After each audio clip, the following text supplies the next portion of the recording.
Hey everyone, I'm Josh, and welcome back to another episode of Weekly Movie News. We got a lot to talk about because these last 2 weeks have been insane for news, including D23 stuff, some Evil Dead stuff, and John Wick stuff. Before we get to it, though, make sure to leave a like, subscribe to the channel. The first story that we're going to talk about is an animated Evil Dead series is officially in the works, and Bruce Campbell will actually return and voice Ash Williams. So this is actually pretty interesting.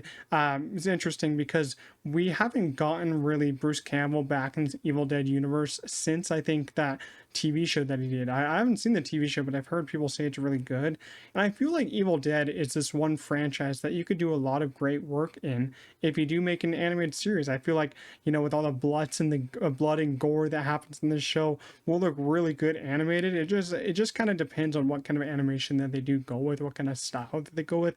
Because something like if they went like an arcane type of style, I feel like that would be really cool. Like the action scenes in that are awesome. Like I really do think that you could have some great action sequences in this show. So I will say I'm pretty excited for it. I think Bruce Campbell coming back and voicing Ash is just the right decision. Might as well just go with what works already. A new John Wick sequel series, The High Table, is officially in the works, with Chad Stahelski returning to direct the pilot, set right after the events of John Wick Chapter 4. Keanu Reeves will not star in it, but his hands are basically on as a producer, and it will include characters from the John Wick movies. So this is just in early development, but I'm kind of surprised that they're doing this because their other John Wick show, The Continental, did not do well at all. It was pretty bad critically, and just commercially it didn't connect with anyone. I don't really think anyone cared for a prequel series. Sequel series, though, could be kind of interesting. Learning more about this high table and who's on the high table, who's behind it, could be very interesting because you never really get to see the high table, and it taking place after John Wick 4 is also pretty interesting. They say they're still in development of John Wick 5, but who knows if that's still happening. And Donnie Yen movie's still happening. Still got Ballerina. So they're building a whole entire franchise behind this. I'm still more excited for the movies, but this sequel series does sound kind of interesting, and Chad Stahelski directing the pilot does provide some faith for me, but I think that just John Wick series just might not work in the long run. Pixar's Inside Out 2 will officially release on digital platforms on August 20th, so when I'm uploading this, it should be on digital at least tomorrow or in a couple days, but I'm very excited to rewatch this movie, basically when it goes on physical with it, which I think is going to be in September. You can buy it on 4K physical. I really enjoyed Inside Out 2. Sure, it doesn't reach those amazing levels as the first one, but I really did like what they did with this one. Riley kind of grew up in this one. You got the new emotions.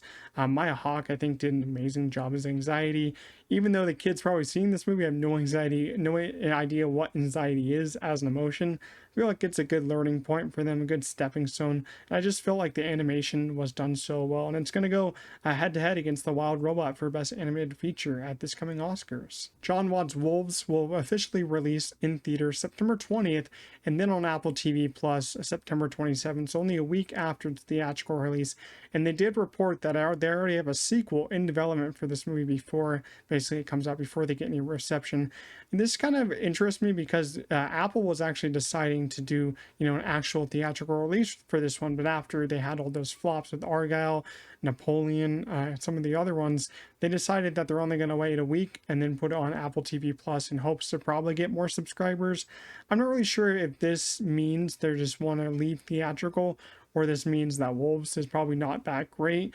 I'm hoping that it's good, but the trailer just hasn't really done much for me, and they only released one trailer. You think they would release 2 trailers at this point? I mean, what could go wrong with George Clooney and Brad Pitt? But at the same time, a great cast never equals, a fantastic movie. But it kind of sucks. It's only going to be in theaters for 1 week. They're kind of pulling a Netflix right there. I'm still going to watch it, but I feel like Apple just leaving the theatrical behind is a bad idea. Now we're going to spend a pretty big portion of this video talking about all the stuff that happened at D23, the announcements there. So let's get started with Avatar 3, which is my most anticipated movie probably of next year. It's now called Avatar Fire and Ash. A lot of people thought it was going to be titled differently, but I think that title is great. That logo looks great. And the first piece of concept art, we now have them. I'll probably put them on screen for you guys. This movie looks fantastic. I'm just loving what James Cameron is doing with this universe. I loved Avatar, the first one. The Avatar of the Way Water is just, it blew that out of the water though.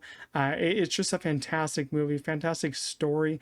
The visuals, man, the visuals will blow you away. Sure, some people will say Avatar has no cultural impact, but everyone keeps returning for these sequels. They're all going to make over $2 billion. I feel like once you get to Avatar 5, it could be a $3 billion movie, but Avatar 3 coming out next year, I think it looks fantastic. James Cameron is just deep in his bag with this one. Then they announced Frozen 3 will release in theaters on November 24th, 2027. So this is actually really far away. Like, I was expecting this probably in 2026, but 2027, that's far away. That's like 3 years away. I wasn't expecting that to be that far.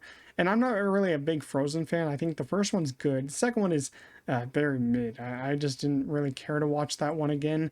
Third one hopefully can be a bit better. And they said they are planning to do a fourth one. So they're already working on that. And Pixar actually announced a new original film, which is called Hoppers, releasing in theaters March 6th, 2026. I did see kind of some pieces of the leaked images, some leaked trailer. It looks interesting, but it does not look like a Pixar film. I guess that's good though. The animation style looks kind of odd. It looks like they're stepping out of their comfort zone just a little bit. But I think that there could have been a better story for this. The story sounds a little bit bland. Then we have Pixar's first long-form series, Win or Lose, which will release on Disney Plus on December 6th. They released the first trailer for this one. It is now on YouTube if you want to go watch it. And it actually does look pretty good. The different animation styles look nice. I feel like it's going to be just a fun show. Then we had our first look at Toy Story 5, which a lot of people are unhappy about. They don't want Toy Story 5 to happen. But this film is going to follow the toys going against electronics. I feel like this is really smart. What a great idea to kind of tackle, because no one really buys toys for the kids anymore. I kind of grew up where that was kind of ending, but I still got toys when I was a kid. Kids now are getting iPads at ages probably already at like 10 or 9 years old. Kids aren't really playing with toys anymore. And I'd like this story to just focus on what makes that important, what makes a toy so much more important to grow up with, more than basically an electronic device. And I feel like there's a lot of big opportunities that they could go for that one. And that's what makes me really excited for the movie compared to others who just don't want to see it at all. One of the biggest announcements coming out of D23 was that Incredibles 3 is officially in the works, with Brad Bird returning to develop and probably direct the movie. You know, I think Incredibles 3 is a fantastic idea if they're going to do another sequel to another Pixar movie, even though maybe me deep in my heart I'd want like a Ratatouille 2 or like a Wall-E 2. Incredibles is the next best option. I feel like it's great to end it off with a trilogy, and I feel like it's a great idea not having us wait like 8 to 10 years for another one like how we did with the first and second one. And the second one's not as good as the first one, but I still think it's a great time. Incredibles 3, I feel like they could do some pretty good things with, like aging up the characters even more. I feel like that would be interesting. Them working as a team a little bit more. I feel like that's what the magic was lost from the kind of second one, because they weren't like together as often. And kind of Mrs. Incredible was kind of like two in the lead. Like, you didn't get to see her with Mr. Incredible that much. So I kind of want the whole family together in this one, but I'm so excited for this. There's no release date yet. Probably around 2027 for this one, because they just started developing it. And then we got some Marvel news that we're going to circle through pretty quick. We had our first full look at the Fantastic Four cast on set with Joseph Quinn in his Fantastic Four costume. And I will say, I love this costume. It fits the time period well. This is going to be set in the retro 60s. And I love the blue. I love the white. I feel like it looks great. I'm going to love when it's actually in action and he flames on and it's just the flames in the suit. I feel like it's going to look great. I know a lot of people don't like the suits, but man, they just hit it for me. I feel like the suits look amazing. So that movie just keeps going up and up on my most anticipated. Then we got some Daredevil Born Again news, going to be releasing on Disney Plus next March. The trailer did get leaked. You can probably find a bad video of it, but it looks really good. And season 2 is already going to begin filming soon. And White Tiger is going to appear in Daredevil Born Again. Very excited for this show, but also at the same time, very nervous, because it can't, be as good as the Netflix show, but hopefully it's not as bad as something like Echo that Disney Plus released just earlier this year. But that leaked trailer is very promising. Now for the Disney stuff, we had our first look at Stitch and the live-action Lilo and Stitch remake in theaters next summer. I thought this movie was dead because we haven't heard anything from it, but we finally have our first look at Stitch, and I gotta say, he looks pretty good. I was expecting him to look like basically a monster and a mess and a CGI mess, but he looks good. I feel like he looks what I'd imagine a live action Stitch to look. The same voice actor I think is returning to voice him.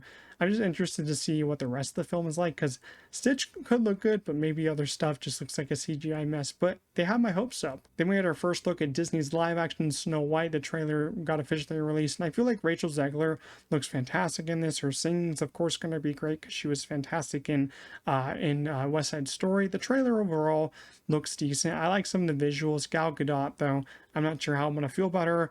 And the seven dwarfs, like the seven magical creatures, the CGI mess, they look very uncanny. They look like something like I would see in the Polar Express. That is my main big gripe. I feel like that's just going to be a big, an eyesore in the movie, something very distracting. So I'm hoping maybe it won't be as distracting in the movie, but in the trailer they looked very distracting.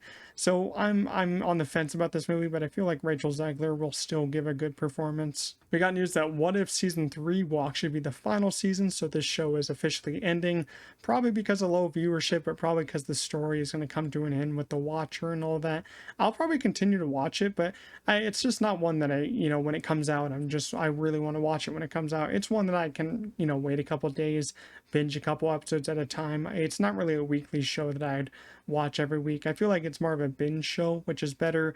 It doesn't work as well as I think they'd want it to work, but I still do enjoy my time with some of the episodes. We got news that Whiplash will actually be re-released in theaters on September 20th for the film's 10th anniversary. I wasn't sure. I was even, in the know that this film was going to be turning 10 years old. That's crazy, man. But this is one of my favorite films of all time. When I first watched it, I was like, God damn, Damien Chazelle is a mastermind. And he truly is with this. La La Land, Babylon, even though it's mixed, but Whiplash is like in a movie of it's in a league of its own. I'm hoping that this is like worldwide. Hopefully that everyone gets to see this in theaters. I'd be dying to watch this in theaters, because when I first watched it, it was already out for like many years. I watched it just at home, but seeing this in theaters would be really cool. So happy that they're doing a re-release for this one. Outer Banks Season 4 releases on Netflix this fall. I've been waiting for some kind of confirmation on this because a lot of rumors have been building on when Outer Banks is going to come back. I thought it was going to come back next year, but I guess it's coming back this fall for a new season. I do enjoy this show, but I feel like as it keeps going on, I feel like it's just getting a little bit dumber, with that last season being pretty dumb. I mean, it had its enjoyable moments, but I feel like we're not really going anywhere. We're not progressing in this story. We're just revisiting the same characters that I just don't like. Like, Rafe and all that, and his dad, I don't care about them. I don't know why they keep getting involved in the story. I don't know how they keep winning all this stuff over, all the gold and stuff. I feel like they don't know where to take it at certain points, but the cliffhanger for season 3 does have some interesting opportunities. But characters like Rafe and his dad, I feel like shouldn't be in the show anymore. I feel like their stories have finished. But yeah, I still feel like it's a show that just has you, feeling really happy when you're watching it. And when you see it coming out, you're like, yes, because the kind of where they're staying, where the show is filmed, is just a very nice place. A very, these relationships that these characters are building are pretty cool. I remember watching the first season when it was first released. It's a very great show to binge. I really do like binging it, so of course I'll be there for season 4, and of course I'm still excited. For our last story of the day, Camila Mendes has been cast as Teela in Masters of the Universe, so they're officially still casting for this movie. We of course had He-Man cast a couple weeks ago, or a couple months ago. It's been a while. I thought they'd be a little bit faster with casting this movie, but I guess they want to get everything going, one by one. But Master of the Universe is a property that I'm not too familiar with. I watched some of the animated movies, some of the shows and all that. It is pretty cool. Camila Mendes, though, I'm happy that she's getting more roles outside of Riverdale, because I feel like she's a fantastic actress. In Musica this year, she gave a fantastic performance. I feel like she could be really good in this too, but as someone who's not a big fan of Master of the Universe, I don't really know, but I only know that Camila Mendes gives a fantastic performance in anything, even the stupid Riverdale episodes. So I'll be interested to see her in this Master of the Universe movie. Hopefully it's great. Hopefully, I'm hoping for great things. But that's all for movie news this week. Hope you guys did enjoy. If you did, make sure to leave a like, subscribe to the channel. But I'll see you guys in the next one. Peace out.